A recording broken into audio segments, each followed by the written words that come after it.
नमस्कार दोस्तों, आप सभी का स्वागत है हमारे एक नए तीसरे दिन के वीडियो में। और आज हम हमारा टॉपिक शुरू कर रहे हैं जिसका नाम है राजस्थान का एकीकरण। ज़्यादा आपसे बातें ना करके मैं सीधा टॉपिक पे चलूँगा, लेकिन उससे पहले मैं बता देता हूँ कि अगर आप भी मेरी तरह तैयारी करना चाहते हैं तो हमसे जुड़िए। और अगर आप चाहते हैं कि आप खुद करें तो हम आपको रोज़ अपडेट देंगे कि हमने क्या पढ़ा, कितना पढ़ा, कैसे पढ़ा, उसके बारे में हम बताएंगे। और हम नोट्स जो बना रहे हैं वो अपने हाथों से बनाएंगे, चाहे उसके लिए हम किताबों की मदद लेके कैसे भी करके हम सारा सारांश ला के उसमें डालने का प्रयास करेंगे और आप सब तक पहुंचाने का प्रयास भी करेंगे। जल्दी हम हमारा टेलीग्राम चैनल भी बनाएंगे जिससे हम आपको वो चीज़ें उपलब्ध करा सकें और हमारे पास जो महत्वपूर्ण पुस्तकें हैं वो हम आप तक पहुंचा सकें, ताकि सवाल सीधे आरपीएससी आजकल वहीं से पूछ रही है। तो देखिए, अब हम हमारे नोट से आपको पढ़ा रहे हैं। राजस्थान का एकीकरण था जिसमें 19 रियासतें थी। 19 रियासतों को याद करने की सिंपल सी ट्रिक है जो मैंने सीखी है। मैंने 19 रियासतों को टुकड़ों में बांट दिया है। जैसे 19 रियासतों की बात आए तो मैं हाड़ौती पे चलूँगा। हाड़ौती में हम जाएंगे तो कोटा, बूंदी, झालावाड़, कोटा, बूंदी, झालावाड़, ठीक है। फिर उसके बाद अगर हम आगे चलेंगे तो हमारे पास, तो मैंने ये बताया कोटा, बूंदी, झालावाड़। फिर उसके बाद हम वागड़ क्षेत्र में चलेंगे, डूंगरपुर, प्रतापगढ़, बांसवाड़ा, तीनों आदिवासी क्षेत्र में आते हैं, डूंगरपुर, प्रतापगढ़, बांसवाड़ा। फिर हम वहीं पे उदयपुर उनके पास है तो हम उदयपुर को भी वही जोड़ देंगे, कोटा, बूंदी, झालावाड़। फिर उसके बाद डूंगरपुर, प्रतापगढ़, बांसवाड़ा, उदयपुर। फिर उसके बाद हम 4 मेन रियासतों को लेंगे जिनमें हमारा नाम आता है जयपुर, जोधपुर, बीकानेर, जैसलमेर। जयपुर, जोधपुर, बीकानेर, जैसलमेर, इन चारों को हम रखेंगे। फिर उसके बाद में हमारे पास आएगा क्या, अजमेर। अजमेर के साथ ही किशनगढ़ को रखेंगे, अजमेर, किशनगढ़। फिर उनके पास आएगा टोंक और टोंक के पास आता है शाहपुरा। अजमेर, किशनगढ़, टोंक और फिर शाहपुरा, इन चारों को हमने यहाँ पे रख लिया है। तो आप मेरे साथ वापस रिपीट करेंगे क्या। सबसे पहले हमने हाड़ौती लिया। हाड़ौती में हमारे पास क्या है, कोटा, बूंदी, झालावाड़। फिर उसके बाद हमने वागड़ लिया। वागड़ में हमारे पास क्या है, प्रतापगढ़, डूंगरपुर, बांसवाड़ा। फिर हमने उदयपुर को भी वहीं पे ऐड कर दिया। फिर उसके बाद मैंने 4 महत्वपूर्ण रियासतें ली, जयपुर, जोधपुर, बीकानेर, जैसलमेर।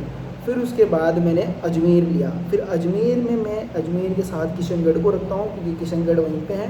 उसके बाद मैं अजमेर का पड़ोसी टोंक है उसको रखता हूँ। फिर टोंक के पास में रखता हूँ शाहपुरा को। फिर उसके बाद अब राजस्थान का निर्माण था, यानी एक पूरा राजस्थान बनाना था, तो उसमें क्या किया गया, 19 रियासतें, 3 ठिकाने और 1 केंद्र शासित प्रदेश जिसका नाम अजमेर मेरवाड़ा था, इनको शामिल किया गया। अब जो 3 ठिकाने थे उनके नाम निम्न प्रकार है, कुशलगढ़, लावा और नीमराणा। कुशलगढ़ हमारे बांसवाड़ा में स्थित है, लावा हमारा टोंक में स्थित है और जो नीमराणा है वो वर्तमान में कोटपुतली बहरोड में स्थित है। और अजमेर मेरवाड़ा आप सबको पता ही है। अब ये प्रक्रिया जो है ये शुरू कब की गई, तो इसको शुरू करने की डेट है 18 मार्च 1948। इसको शुरू किया गया कब, 18 मार्च 1948। फिर उसके बाद इसका जो अंतिम चरण था वो था, यानी ये समाप्त हुई कब, 1 नवंबर 1956। 18 मार्च 1949 को शुरू करते हैं, फिर 1 नवंबर 1956 को हम इसको समाप्त करते हैं। टोटल इसमें चरण हो गए 7 चरण। अब इस 7 चरण को याद रखने की भी एक ट्रिक है। आपने शुरू कब किया था, 18, तो 1 - 8 बचेंगे 7 बराबर 7 चरण। फिर अब इसमें टाइम लगता है 8 वर्ष 7 माह 14 दिन। अब इनको याद रखने की भी एक ट्रिक है आपके पास, वो ट्रिक मैं अपने मन से बना के आपको बता रहा हूँ। देखिए, 18 का 8 और फिर 7 चरणों का 7, यानी 8 वर्ष 7 माह और 14 दिन। 14 दिन आप याद रखें। फिर उसके बाद अब हमारे सामने आती है कि रियासतों को तोपों की सलामी दी जाती थी, पर इसमें एक चीज़ है कि रियासतें थी उन्हीं को तोपों की सलामी मिलती थी और उसके अलावा हमारे को तोपों की सलामी जो है ठिकानों को नहीं दी जाती थी। यानी जिनको तोपों की सलामी दी जाती वो सैल्यूट स्टेट्स और जिनको नहीं मिलती वो नॉन सैल्यूट स्टेट्स। अब इसमें बात आती है कि रियासतों को क्या सारी रियासतों को मिलती थी, तो आपका जवाब होगा नहीं सर। ऐसा क्यों, क्योंकि इसमें 2 रियासतें अपवाद के रूप में थी। उन 2 रियासतों का नाम था क्या, शाहपुरा और किशनगढ़। इन दोनों को तोपों की सलामी नहीं मिलती थी। इनके अलावा हमारा जो कुशलगढ़, लावा और नीमराना, इन तीनों को भी नहीं मिलती थी। अब हमारा सवाल है कि तोपों की सलामी में अधिकतम तोपों की सलामी किस रियासत को मिली, तो उसमें हमारा पहला जवाब आएगा कि अधिकतम में 19 तोपों की सलामी उदयपुर को मिली और 13 तोपों की सलामी किसको मिली, झालावाड़ को। अब उसके बाद क्या हुआ, रियासती जो सचिवालय था इसकी स्थापना की गई कब 5 जुलाई 1947 यानी 5 जुलाई 1947। इसका जो अध्यक्ष बनाया गया वो थे सरदार वल्लभ भाई पटेल। एक रियासती सचिवालय बना 5 जुलाई 1947 को और इसका जो अध्यक्ष था वो बनाया गया किसको, सरदार वल्लभ भाई पटेल को। और इसका जो सचिव बने वो बने वीपी मेनन। फिर इन्होंने एक घोषणा की कि भारत में अलग अस्तित्व रखने वाली जो रियासतें हैं जिनकी कंडीशन थी एक कि उनकी 10 लाख से ज़्यादा पॉपुलेशन हो यानी जनसंख्या हो और उनकी वार्षिक आय 1 करोड़ से ऊपर हो। इस घोषणा में आने वाली जो रियासतें थी उनके नाम निम्न प्रकार है, जयपुर, जोधपुर, बीकानेर, मारवाड़। जयपुर, जोधपुर, बीकानेर और मारवाड़, ये 4 ऐसी रियासतें थी जो इस घोषणा को पूरा करती थी। इनके पास 10 लाख जनसंख्या थी, 1 करोड़ से ऊपर इनकी आय थी। ये चाहती तो अपना अस्तित्व अलग रख सकती थी।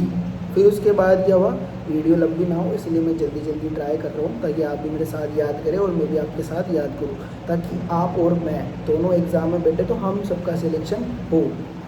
फिर उसके बाद मेवाड़ा महाराणा भूपाल सिंह जो थे मेवाड़ के, उन्होंने क्या किया, उन्होंने एक संघ बनाया जिसका नाम था राजस्थान संघ। हाल ही में इससे प्रश्न पूछा गया था, मैंने उससे पहले हमारे नोट्स जो है वो बनाए थे क्योंकि मुझे कभी कभी टाइम मिल पाता है, कभी नहीं मिल पाता, पर अब मैं निरंतर प्रयास कर रहा हूँ कि मैं रोज़ इस पढ़ाई को अपना समय दूँ ताकि मैं एक अच्छी जगह और पहुँच सकूँ। तो उन्होंने एक संघ बनाया राजस्थान संघ। इस राजस्थान संघ की एक मीटिंग बुलाई गई। मीटिंग कहाँ बुलाई गई, अब तो आपको पता है मेवाड़ का महाराणा है तो मीटिंग बुलाएगा कहाँ पर, उदयपुर में। अब उदयपुर में बुलाई गई तो किस किस को बुलाया गया, Rajputana plus Gujarat plus Malwa, Rajputana plus Gujarat plus Malwa. पूरी मीटिंग कब रखी गई, 25 और 26 जून 1946 यानी 25 एंड 26 जून 1946। अब इसमें कितने राजाओं ने भाग लिया, तो उनकी संख्या रहेगी 22 राजाओं द्वारा इसके अंदर भाग लिया गया। फिर उसके बाद जो मेवाड़ महाराणा भूपाल सिंह थे इनके संवैधानिक सलाहकार यानी इनके एक संवैधानिक सलाहकार थे जिनका नाम था के.एम. मुंशी।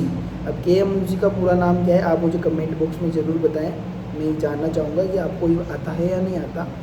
फिर के.एम. मुंशी ने क्या किया, इन्होंने सोचा कि हमारा जो प्रथम प्रयास था वो सफल नहीं रहा तो हम एक और प्रयास करके देखते हैं। फिर इन्होंने क्या किया, 23 मई 1947 यानी 23 मई 1947 को इन्होंने क्या किया, एक सम्मेलन रखा और सम्मेलन जहाँ पहले रखा वहीं ये रखेंगे यानी उदयपुर में रखा गया। पर ये सम्मेलन सफल नहीं हो पाया और ये असफल रहा। फिर उसके बाद एक राजा है हमारे जयपुर महाराजा सवाई मानसिंह। प्रथम प्रयास हमारे भोपाल सिंह जी करते हैं, फिर द्वितीय प्रयास हमारे जयपुर महाराजा सवाई मानसिंह के द्वारा किया गया और इनके जो दीवान थे और उस दीवान का नाम क्या था, वी.टी. कृष्णामाचारी। वी.टी. कृष्णामाचारी ये जो इनके दीवान थे, किनके दीवान थे, सवाई मानसिंह के दीवान वी.टी. कृष्णामाचारी।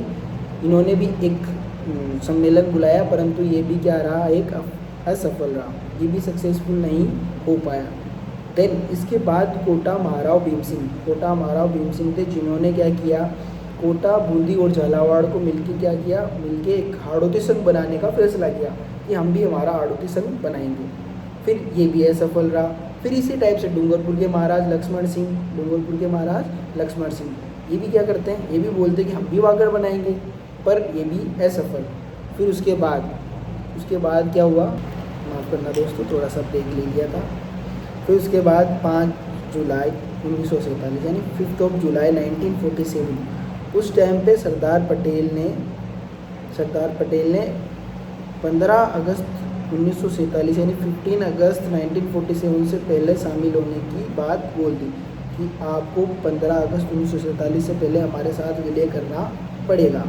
फिर इसी क्रम में एक रियासत थी जिन्होंने क्या किया, इस पे आने का फैसला किया और जो